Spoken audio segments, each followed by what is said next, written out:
Alors le NSA, c'est un club de plongée qui a été créé par une bande de copains qui avaient constaté au cours des années que il y avait besoin de nettoyer le fond du bassin Arcachon. On a vu l'impact humain, donc on a créé cette association-là, qui était à la base un club de plongée, je dirais classique. Et naturellement, on est venu à faire des actions avec le parc naturel marin du bassin d'Arcachon, qui a demandé notre support, notre aide sur des chantiers participatifs, et notamment pour cartographier les prairies de zoostère. Donc c'est une plante marine dans laquelle vit l'hippocampe.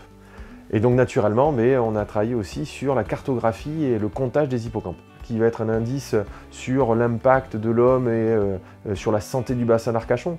C'est là où la Caisse d'épargne intervient, puisque le parc naturel marin nous a fait la demande récemment d'en plus de les compter, les sexer, les mesurer, ils ont eu le besoin d'avoir des photographies des hippocampes, de façon à pouvoir les reconnaître, savoir s'ils se déplaçaient ou pas.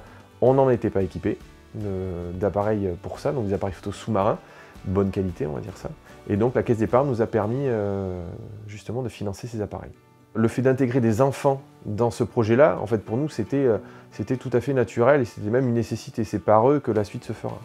On a ramassé des graines de zoostère pour replanter des zoostères pour les hippocampes pour qu'ils vivent plus longtemps et qu'il y en ait plus. Je suis rentré dans cette association parce que justement j'ai trouvé qu'il y avait un côté enseignement sur les jeunes qui était important justement pour leur apprendre à préserver l'environnement, à faire attention à ce qu'ils faisaient, aux conséquences que ça pouvait avoir dans la mer. On a posé avec le port d'Arcachon 3 hôtels à hippocampes, donc des récifs artificiels destinés aux hippocampes, qui marchent, vu qu'on a des pensionnaires fixes dessus.